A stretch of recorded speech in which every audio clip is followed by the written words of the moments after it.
Imekuja hadithi katika Sahih Muslim na Sahih Bukhari, hadithi ya Bwana Muhammad sallallahu alaihi wasallam pale aliposema, man yuridillahu bi khairan yufaqihuhu fi din. Hadithi maarufu sana, ni maneno machache kayazungumza Rasulullah sallallahu alaihi wasallam. Yule anayetakiwa khairi na Allah humpa ufahamu wa dini, humpa utambuzi wa dini.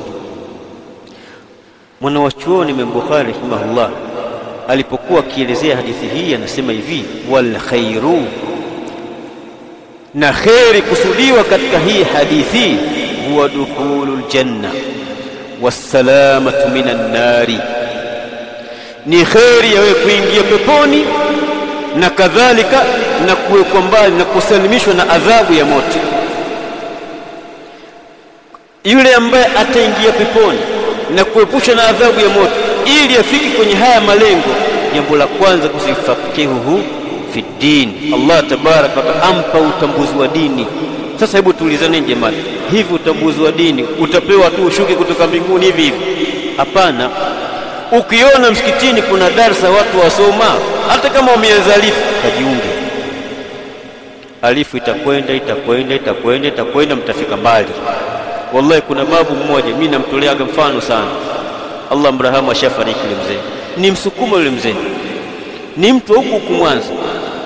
Anasema yeye ni msukuma hawa wa Nyantusu. Kwa maelezo yake anasema asili yetu sisi hatuna dini kabisa, kwa maelezo yake. Lakini dini kaipataje? Aliwahi kufanya ziara Dodoma, dada yake aliolewa Dodoma. Akaenda zake Dodoma pale, akati ameishi pale muda kidogo, lakini pale ndipo mara ya kwanza kusikia kuna dini inaitwa Uislamu na kuna dini inaitwa Kristo. Lakini kabla ya hapo alikuwa hajui. Akaondoka pale na msahafu wa Sheikh Abdullah Saleh Farsi, ile tarjama, akarudi nayo kwa maporini. Bahati nzuri Allah amemjalia kusoma, anaweza kusoma. Ikawa soma, lakini mwisho yote imani ikamjia. Akatoka huko aliko, akanambia sijui kaja wilaya gani, nimeshaisahau. Akaja pale akasilimu. Aliyemsilimisha ni bwana mmoja ambaye ni mtu wa Tanga, alikuwa mwalimu pale. Aliposilimu akamwambia yule bwana, sasa huko nataka nihame, nataka niende Tanga, niende kujifunza dini. Na kweli yule bwana akatoka Mguu Mosi mpaka Tanga. Afika Tanga, bahati mbaya yule kijana alimwelekeza kijini kwao. Alipomwelekeza kijini kwao, akajikuta kule kijijini kama unavyojua hali za vijijini. Yeye sasa ndio kama ndio shekhi, watu wamuuliza maswali yeye. Akaona hapa nitaangamiza dini yangu, hapa fai mimi kuishi hapa. Ndipo alipokuja Tanga mjini. Alipokuja Tanga mjini akachukuliwa na mzee mmoja anaitwa Mwenye Magari. Yule mzee alikuwa jirani yetu, jirani na Imam Shafi. Akaja pale hapo kabla Imam Shafi haijafunguliwa, tuko pale tunahifadhi Qur'an.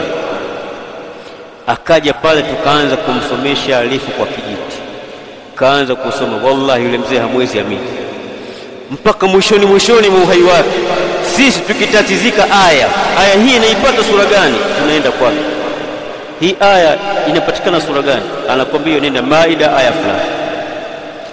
Ule mulazama wake na kitabu cha Allah tabaraka wa taala umekuwa ni mkubwa kwa kiwango cha juu zaidi, pamoja kwa ameanza kuisoma dini na utu uzima, kaanza kuisoma dini na utu uzima. Lakini innamal a'malu binniyat, nia yake ilikuwa ni thabiti. Kuna kitu anakitafuta na kweli kakitafuta, amekipata.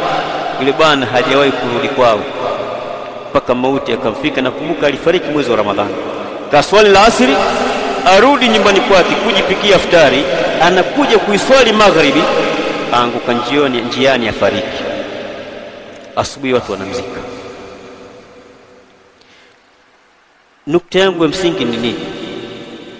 Hakuna gumu Waislamu kwenye jambo la elimu hiyo. Uislamu hakuna gumu, kila kitu ni chepesi. Wakati wote ukiamua wewe kujifunza dini yako, wallahi Allah subhanahu wa ta'ala atakujalia utaijua bila shaka ino yote.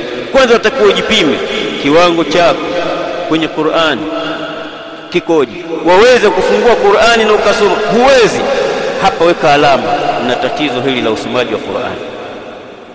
Jipime kiwango chako kwenye itikadi yako. Hizi nguzo 6 za imani na nguzo 5 za Uislamu, hizi unazijua? Swala yako unaijua vizuri?